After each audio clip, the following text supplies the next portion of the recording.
Hi, everybody. We are presenting human activity recognition using machine learning, and we are Sydney Group 2. So, today we're showing you something pretty cool. We basically took smartphone sensors data and trained ML models to automatically detect what people are doing, like sitting, walking, going upstairs, all that stuff. We also compared traditional machine learning with deep learning to see which one actually works better. So, hi, I am Abhishek, and my friends here are Amish and Mustafa. Let's jump right in. So, you can see here the table of contents. The first is the foundation, the second is the computation, and the third is the deep dive. I will be presenting on the foundation. So, here's the problem we're solving. Your phone has three sensors. These sensors, accelerometer and gyroscope. And we're asking, can it automatically figure out what you're doing just from these sensors? Why would anyone care? Well, think about it. Think about it. So, these fitness apps, they need to know when you're walking versus sitting to count steps correctly, right? Or for elderly people, you want to detect if they're fallen. And the best part, no cameras. It's just sensors. So it's super privacy friendly. We also focus on six activities. You can see them here in the graph. Walking, walking upstairs and downstairs, sitting, standing, and laying down. Pretty balanced data, which is good news for training models. This is real world data from 30 people who wore smartphones and performed these activities. So let's see if we can build something that actually works. All right, our dataset. We use the UCI Human Activity Recognition dataset. It's pretty famous in machine learning circles. And here's what we got over 100,000 samples from 30 people. Researchers already extracted 561 features from the raw sensor signals, things like average acceleration, maximum values, all that technical stuff. We didn't have to do that part, which is nice, but here's the really important thing. Look at the split. We trained on 21 people and tested on 9 completely different people. This is really huge because in the real world, your model needs to work on people it's never seen before. And you can't just memorize patterns from specific individuals. So this is a proper realistic test. If our model works here, then it'll work when you deploy it on random stranger phones. Simple. And we have a pie chart here. And also, you might be wondering 561 features. What does that even mean? I mean, don't have to worry about it. They just fall into three simple categories. The time features are just basic stats, like what's the average acceleration, what's the maximum value, and it's just pretty straightforward. These make up about 61% of the importance. Then you've got frequency features. Imagine you're walking, that's a repetitive motion with a rhythm, right? These features capture that rhythm. They're about 32% of the importance. And finally, angle features that measure how your phone is tilted. These are actually super important because think about it. When you're laying down and versus standing up, the phone's orientation is completely different. I mean, the pie chart clearly shows how these break down. And spoiler alert, gravity based features end up being the most important for telling activities apart. Your body's position is relative to gravity and is basically the secret sauce. Now, we didn't just build one model and call it a day, but actually we built six different models. On the traditional side, we've got decision tree, which is super simple, easy to understand. Random forest, that's 100 decision trees all voting together. And naive Bayes, crazy fast, but makes some assumptions about the data. Then the deep learning side. We built a multi-layer neural network with about 82,000 parameters. We also tried the MLP from sklearn for comparison.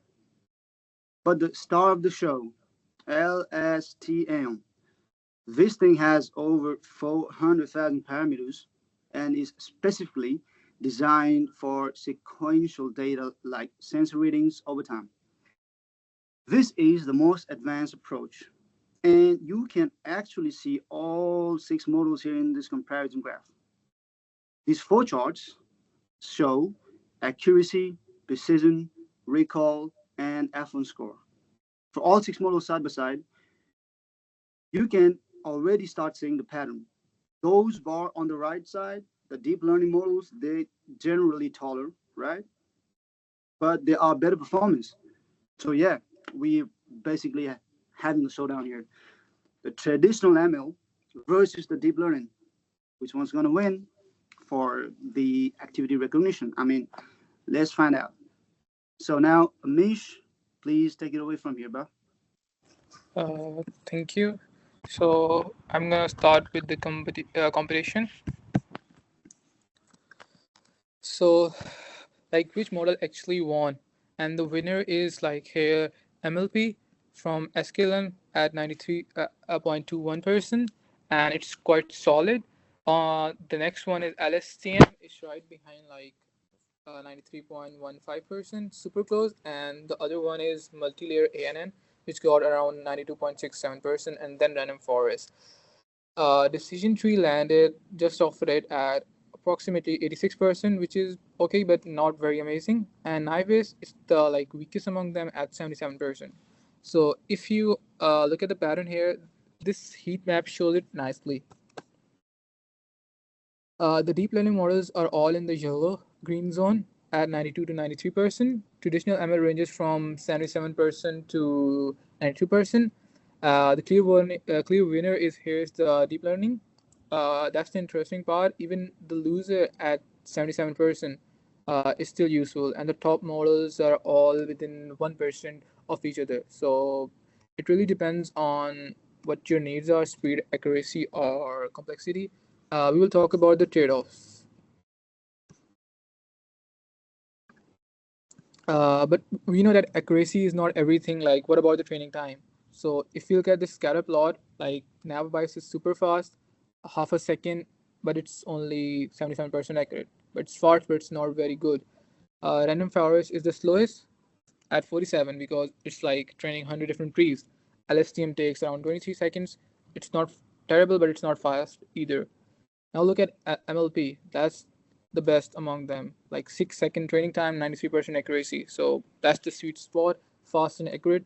Like this is what you would deploy in a real world app. So there are always trade offs. Like if you want to go fast, go with Navios. If you want accuracy, you go with LSTM.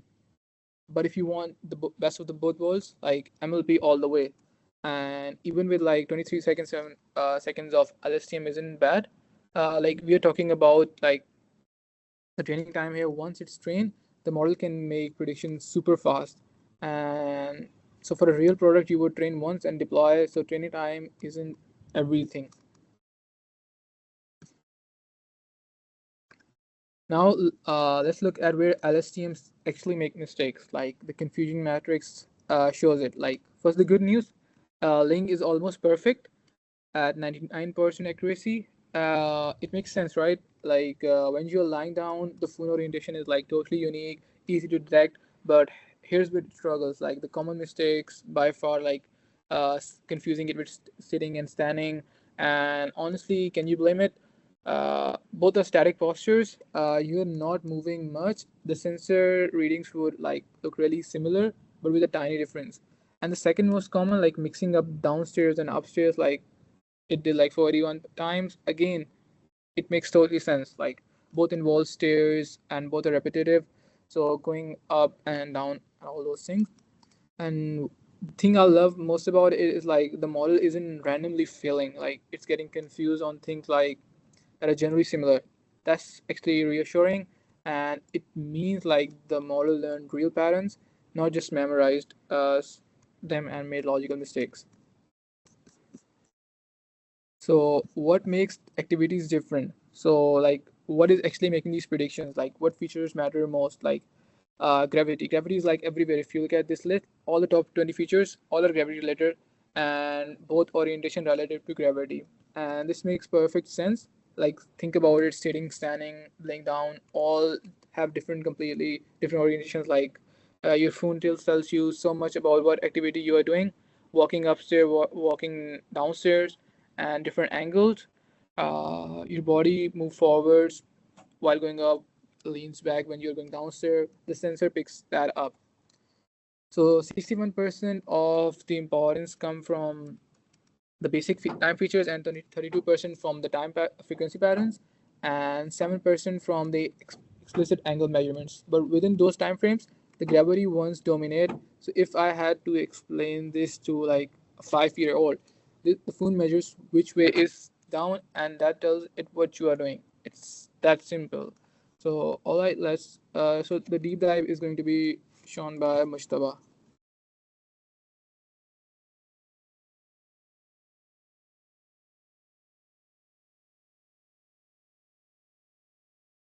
Mushtaba, your mic is not on. Yeah, sorry. Yeah. So thank you, Amish. And we're gonna dive deeper into this. So here's the million-dollar question. Does this thing actually work on new people? Remember, the test has nine completely different subjects, people the model has never seen. And this graph shows LSTM's accuracy for each person individually. Best person, almost 99%. Worst person, still 83%. Average, 93, which matches our overall number. 7 out of 9 people are above 90%. Nobody's below 80%. So we're not getting lucky with a few people and failing with others. The performance is genuinely consistent. Why does that one person get 83 instead of 95? Could be a bunch of reasons. Maybe they walk funny, maybe they fidget a lot, maybe they're just an outlier. But even at 83%, that's still pretty usable. Bottom line is this model generalizes. It's not memorizing things or specific people. It learned what makes each activity unique across different individuals. That's exactly what you want from a real product. Let me quickly now show you how the neural networks actually learned. We set a maximum of 100 epochs. That's 100 passes through the data. But look, neither model needed that many. ANN stopped at 19, LSTM stopped at 18. This graph compares their validation accuracy over time. You can see both the curves going up and then plateauing. That's when early stopping kicks in and says, okay, you're done now. You're not getting any better, so we're going to stop this here. And crucially, look how the validation curves follow the training curves. They're not diverging away. That means no overfitting. The models aren't just memorizing the training data, they're actually generalizing patterns. LSTM's curve is set slightly above ANN, which is why it got that extra 0.5% accuracy, but both are well behaved, stable, and converged efficiently. LSTM's curve is slightly above ANN's, yeah, so that's what I just talked about. And then early stopping saved us so much time and prevented overfitting. This is why modern deep learning works so well. These safety mechanisms are built right in. Okay, so let's wrap up everything we found. Number one, deep learning clearly wins. 93% versus 77 to a 92% range, sorry, for traditional ML. Neural networks are just better at capturing the complex, nonlinear patterns in sensor data. Two, speed accuracy trade-off. MLP is the winner here. 6 seconds, 93% accuracy. That's basically production ready. LSTM is more complex and comprehensive, but MLP is the practical choice. Number three, gravity is king. Body orientation relative to gravity is the most important signal. Simple physics drives all these complex predictions. Number four, it generalizes amazingly well. So 83 to 99% across different people. You could deploy this today and on random users' phones, and it would actually work. And six, LSTM shows we can go deeper into this. 83, 405,000 parameters. Sequential pattern recognition. This is the most comprehensive approach and proves we can apply cutting edge deep learning to activity recognition. So we didn't just meet the requirements, we went beyond with LSTM. We analyzed everything from multiple angles and we proved the stuff actually works. So, where does this actually get used? Fitness apps are the obvious one. Your phone already does this automatic step counting, calorie estimation, all powered by models like ours. Healthcare is huge. Elderly fall detection can save lives. If someone falls and can't get up, the phone detects it automatically and calls for help. Workplace safety. Imagine construction sites where you want to detect if the workers are doing some unsafe activities. This can do that. Smart homes adjust lighting and temperature based on whether you're sitting, standing, moving around. Make your home actually smart. So, what did we contribute? We didn't just build the minimum. We compared six models comprehensively. We proved deep learning beats traditional ML, 93% versus 77. We implemented LSTM to show the most advanced approach. We identified gravity features as the secret sauce. And we proved it works on new, unseen people. The data that's never been seen by the model before. This project shows we understand both the theory and the practice of machine learning. We can build models, analyze them deeply, and explain what's actually happening. And yeah, 93% accuracy is good enough to deploy the stuff today. It's not perfect, but definitely usable. So that is our project. We are happy to answer any questions. Thank you very much.